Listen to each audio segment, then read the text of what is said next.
Hey Taurus, welcome to this special session just for you. I'm very happy to be here today. I missed you guys. I'm excited to record this session during Scorpio season. This is a very intense season of the year for Taurus.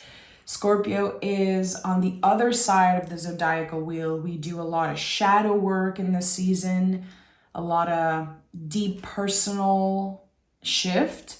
So we're going to be reading for the next 3 months today, but I just want to, again, remind you how intense Scorpio season can be. And we have a full moon in our sign happening on November 5th, just in a few days. The full moon in Taurus is inviting us to let go of all the clutter of not just energetical, clutter, but also what's in your house. What are you, are you ordering some things? Are you needing to kind of shake the energies up a little bit, donate, make space for the good stuff?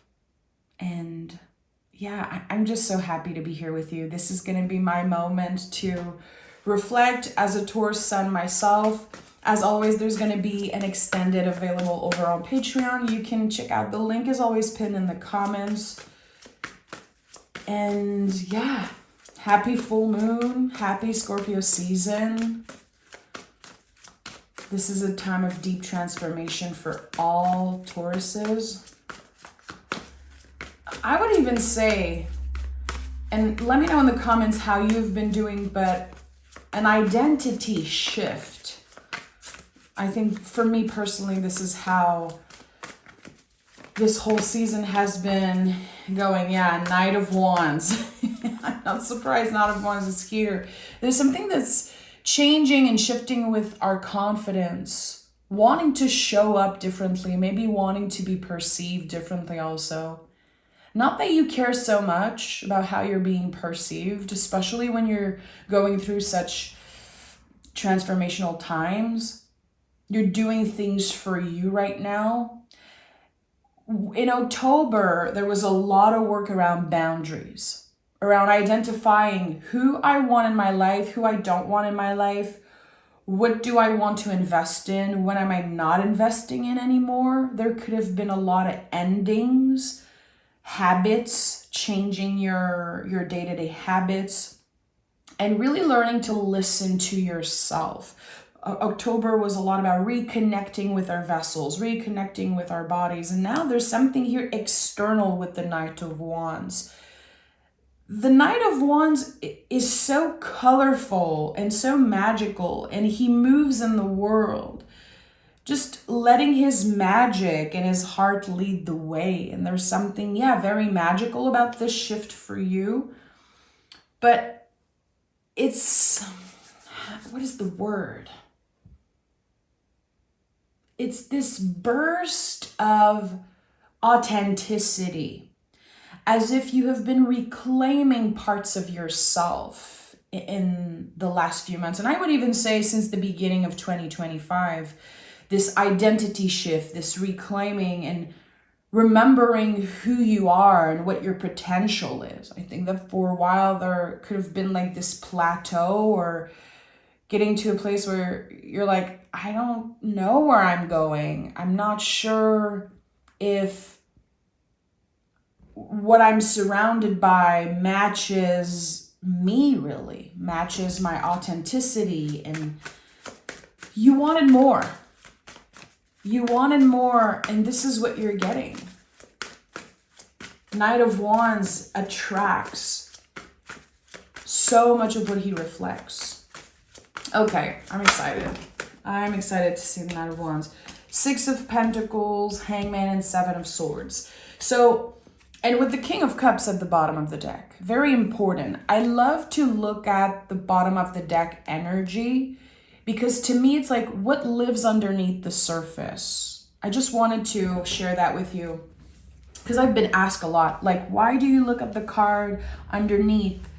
And sometimes people acknowledge that and they like that because they also do it. To me, it's like, what we don't see. So King of Cups at the bottom of the deck to me says emotional maturity. You evolved. There's something about your feelings that expanded. You might not see things the same way. Hangman is here, so of course there has been a shift in perspective. So let's start with the beginning. Six of Pentacles is one of your cards. Taurus is one of your minor cards. The thing with this card, the imagery never sat right with me because there's a power play happening.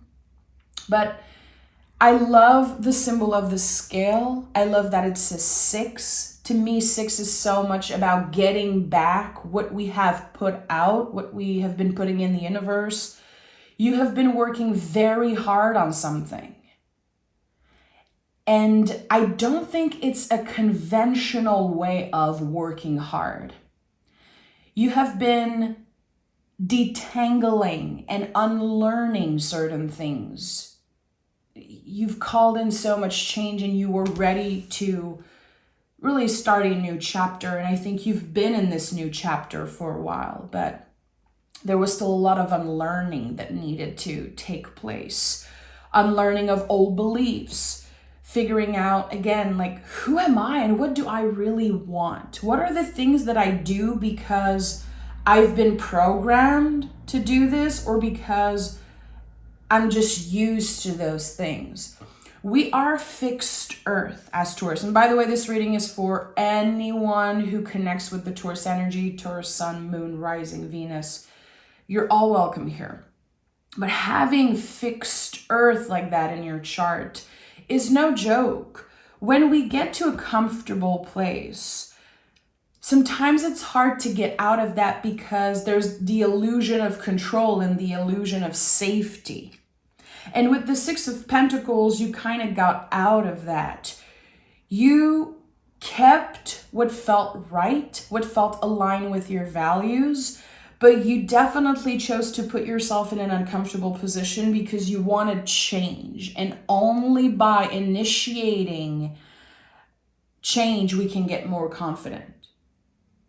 So you did good. It feels like your guides are saying, yes, you did good. Can you take a moment to celebrate yourself for the moments where, again, you have initiated change? Hangman. The Hangman is when we put ourselves in an uncomfortable position to see things differently. To me, this is a creator, a poet. It's the rebel of the tarot. I've said this so many times, but when you see this card, people have no idea what you're going through. They have no clue how challenging it has been for you emotionally since the beginning of the year, because you have been learning to find balance, not only, in life, in the external world, but internally. And I think that you had to push through a lot of blockages and again, kind of push through this plateau. Things were, the way I'm perceiving this is like for a while, things were okay. Things were comfortable. But you could have been very easily annoyed or affected by challenges that other people are going through or what people said and what people done. I feel like you are slowly but surely building this very powerful bubble of protection around you. And this is something I love to do when I meditate. I love to picture like this massive golden bubble around me, my house, my husband, even my town. And any negative energy bounce off, and everything that's abundant and meant to find me has access. And there's always like this bubble, this golden bubble around the Hangman's head, and it reminds me of that. What can access you and what cannot, and getting clear around that. And I think it has become clearer and clearer for you. But here we see the Seven of Swords. There's something that happened in the recent past, Taurus, that still affects you mentally.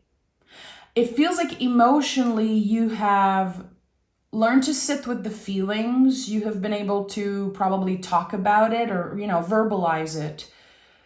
But your nervous system is still affected by what happened. To me, this feels like words that were said, maybe lies that someone told about you, someone that tried to just hurt you verbally in some way. I want to start by saying that it's clear to me that this person has no power over you, and you need to remember that. Also, being ruled by Venus, we absorb so much. So maybe a part of you is like this person here looking back, like, oh, I wish I said something. I wish I fought back, or I wish I knew better. I wish I didn't trust this person. There's all of those questions coming up with the Seven of Swords, because this is the card that makes us believe. It's the illusion that we haven't done enough. And I'm seeing 1111 on the timer as I'm saying this. So 1111 to me is the ultimate protective number from our guides. Again, they don't have any power over you. Whatever they did, whatever they said, that's their own karma to deal with. It's not yours to hold. And I think that the fact that you still think about it and it might still be affecting your nervous system, it really is a testament to how much you cared and also how deeply this affected you. But you're ready to not look back. The Seven of Swords is the moment just before we step in Eight of Swords, before we completely transform the way our mind works, the way we relate to our thoughts. I'm hearing better sleep. I don't know why I'm hearing that. My guys are like, better sleep in the next 3 months for Taurus. I don't know if you have changed your sleep routine or if you have been dealing with like not so good sleep nights. This is changing. And everyone knows sleep is the number one thing for your health. It's the most important thing for your overall well-being. And there's something, again, that has been living in your mind rent-free for a few months now. I want to hold space for that because it sucks and it's annoying. And you have been fighting with something mentally, something that you have no control over. So as you're learning to surrender here and let go of control, the grip that this has on you mentally, it's dissolving. It is. Okay. We can finally move on from that. I feel it. I feel ready to move on. I feel like the Seven of Swords is just a reminder that your thoughts are not always facts. Very rarely thoughts are facts, actually. Okay, I saw the High Priestess wanting to come through. Protected, unbothered, learning, expanding. Okay, 3 cards. 10 of Wands. 8 of Swords at the bottom of the deck. I told you. I knew it. I felt it. The progression between the 7 of Swords and the 8 of Swords is huge. It really is. And I know that when you look at this card, the imagery might be a little scary if you're not so familiar with the tarot or just in general. I feel like the first time I picked a tarot deck, like a very long time ago, I saw this card and I was like, oh boy, that cannot be good. And actually, yeah, this has become one of my favorite cards. Probably in the past year, one of the cards I picked the most because I am transforming the way I relate to my thoughts. I am choosing to do things to feel better, not just to look better or for people to think I have my shit together and everything.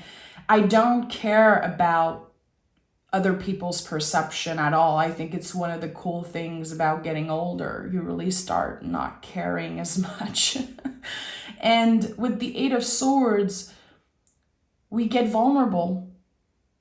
We take the blindfold off and we realize I was always free to go. Those thoughts and the swords that I've been carrying with me were never mine to carry. Again, noticing how we have been absorbing certain things from our past, and also being of service in so many ways. As a Taurus, as a Venus ruled sign, we absorb other people's energy and sometimes trauma. And it can be a lot to carry. And here with the 10 of Wands, we have kind of this triple confirmation here that you're done carrying what was never yours to hold. And we're talking about, I would even go as deep as like your parents' karma and your caretakers' energy, your ancestors. There's so much this year that came up from our wild and well ancestors. I know I've been doing a lot of ancestral work, and a lot of Taurus I've been talking to also have experienced that, like this clear channel, this clear connection to this invisible force that is so powerful. Your wise and well ancestors, they know what it's like to be you. They know what it's like to be living here on this planet. And the moment you give them permission to support you and to send blessings and signs and synchronicities your way, it's almost instant. Ask for their support, give them permission. And again, always make sure you say wise and well ancestors. And you can create like this prayer, this mantra to connect with them. You can create an altar. To me, it makes a lot of sense that this is coming up right now, because I feel like you have been carrying a burden in some way. And it feels like your guides, your angels, again, wise and well ancestors, are wanting to help you put the wands down, put this load down and be like, okay, what do you want to bring with you in 2026? Again, we're reading for the next 3 months. So this is kind of the moment before we get in this new chapter, we get in this new year. Taurus love a new year. Taurus love a new beginning. It's like this extra push for us to change the things that we have been wanting to change, but we've been having a hard time. We're getting this extra push from the universe right now. It's time to use that. And again, on the 5th of November, the full moon in Taurus is no joke. This is your full moon. Full moons are about completion, are about, again, kind of putting whatever has been holding you back in the hands of gods, in the hands of the universe, and saying, okay, I feel lighter now. I feel ready to take a step forward. So at the heart of the reading, again, the 8 of Swords, it requires vulnerability. Sometimes what breaks your heart fixes your vision. This person is taking off the blindfold and they're seeing people's true colors, and they're seeing things that they might not want to see. But it fixes their vision. It helps them see more clearly when it comes to the path ahead, when it comes to also like why they have been feeling a certain way. I feel like you're receiving some type of answer, especially in December. There is something here about finances, value, abundance, and maybe something connected to work, connected to your purpose that finds you. Clarity. The 2 of Pentacles is, I'm sure you heard me say that before, but this is when we are focusing on improving rather than proving. You have nothing to prove. You're not competing with anyone but yourself, Taurus. And sometimes I feel like unconsciously you compete with others. I know I do this. I'm a competitive person for certain things. But again, as I'm getting older, I'm really just competing with myself. With, wanting to be the truest version of us. Not comparing ourselves to who we used to be in the way that we looked when we were, 20 years old. Not comparing ourselves to our neighbors and our friends or anyone that might seem more successful or happier than us. Like, who cares? What makes you feel good? What lives within you? What is your potential? And what can you do about it? What steps can you take around your potential? Because potential is nothing if we don't do anything about it. Sometimes we compare, and we're like, in our mind, we could be, I'm so much better than this. Like, I deserve this thing that this other person has. I'm sharing this because I feel like there's a lot of intense feelings here that has been contained. And when we compare, even if it's like not consciously, we could feel like we deserve things that other people have. We know that we have so much potential, but what do you do with that potential? Focus on your own paper. Keep your eyes on you, the next step you're ready to take. Try different things. Try to switch things up and see when you are initiating change. Like small changes here and there.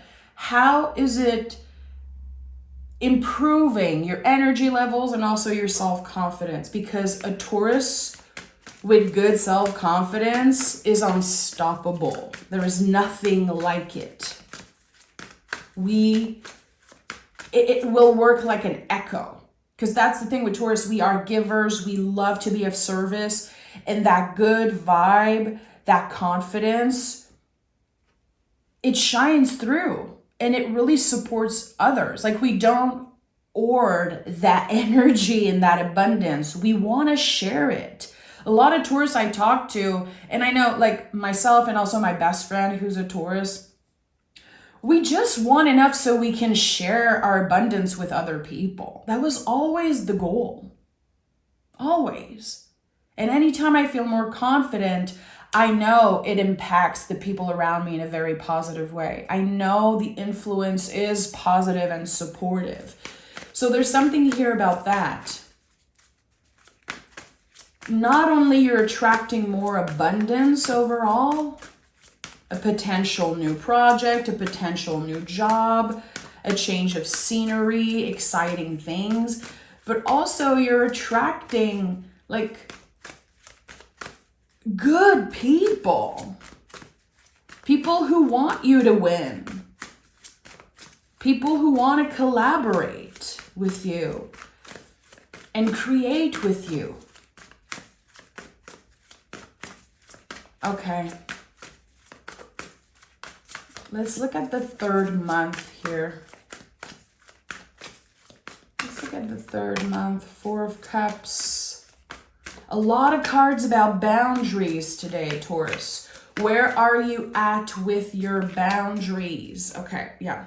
Look at that. King of Swords at the bottom of the deck as I'm seeing that. So my intuition is right.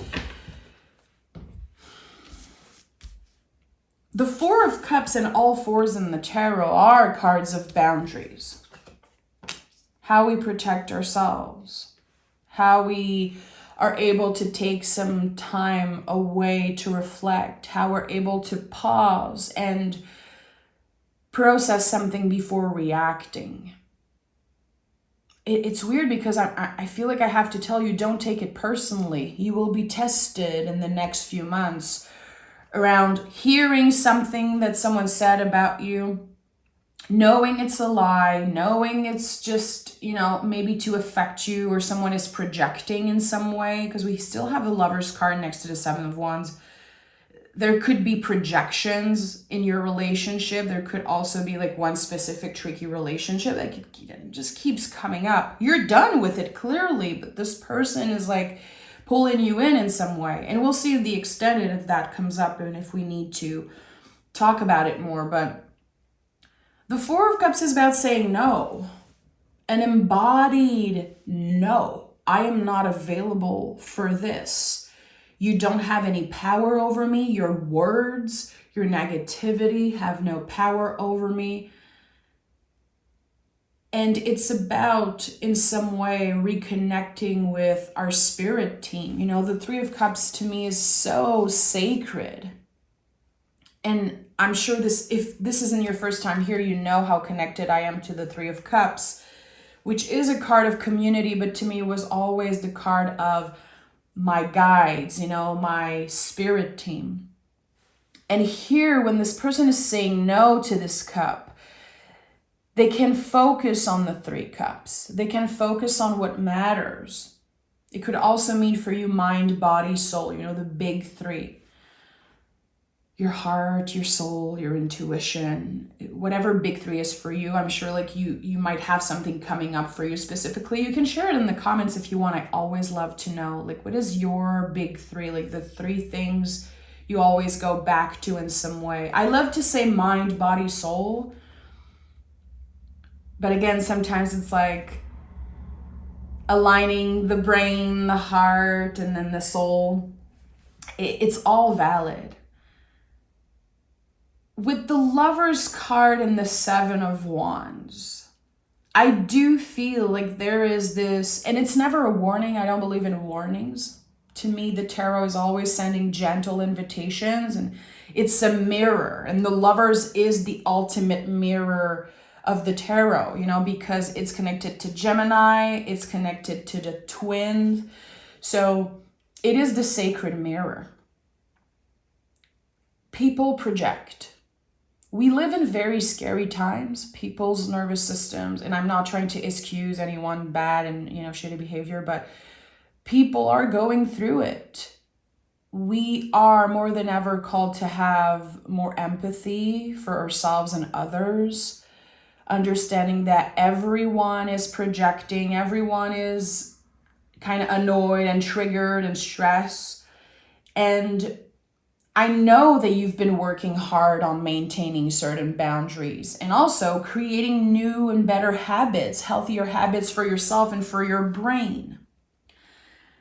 Maybe you are spending less time on your phone. Maybe you're more aware when you're doom scrolling and how it affects your nervous system. But not everyone is on the same level and not everyone is going to do the same thing. And sometimes, I don't know if you probably noticed, but like when you change something, and I'm talking about that because the Knight of Wands is no joke. Like, you're doing better.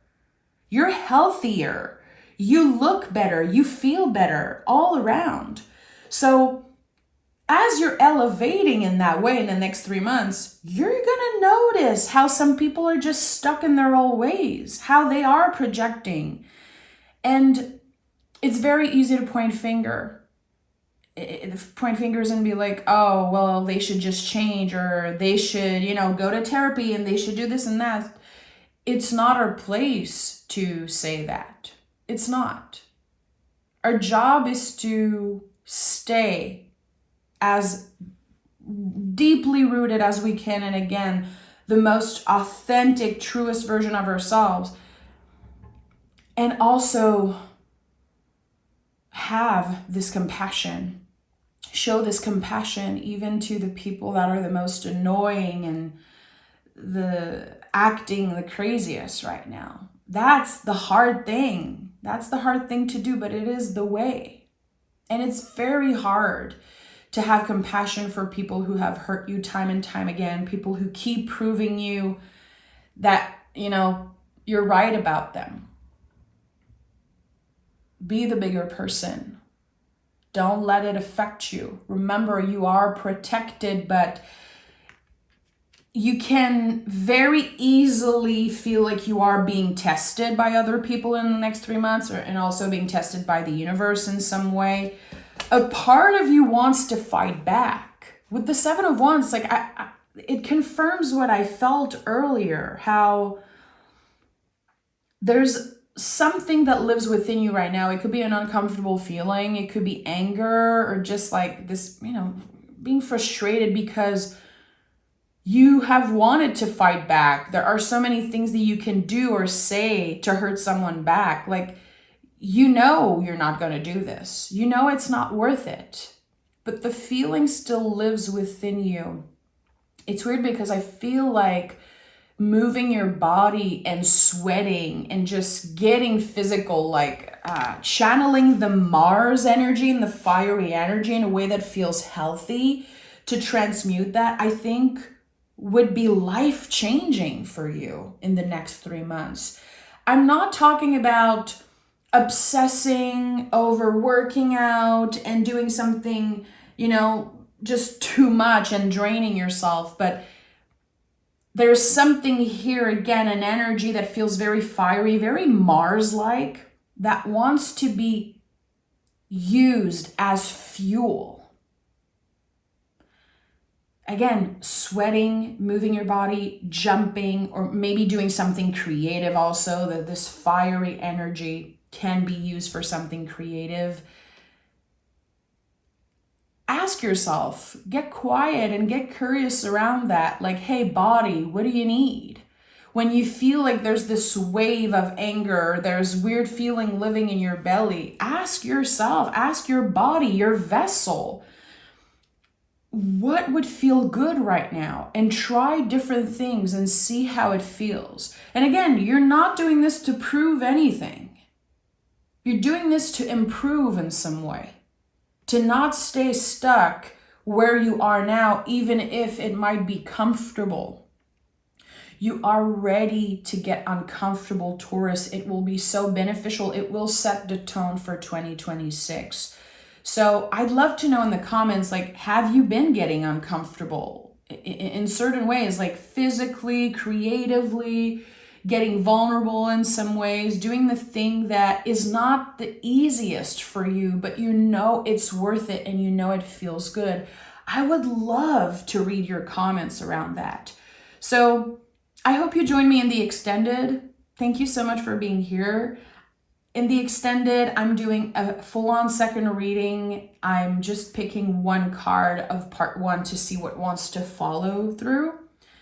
And I'm excited to see. I feel like there could be a lot about like this tricky relationship and also this transformation. What lives on the other side of this transformation for you? I'm excited to see that. Thank you for being here. Take care. And I'll talk to you guys very, very soon. Bull gang. Bye.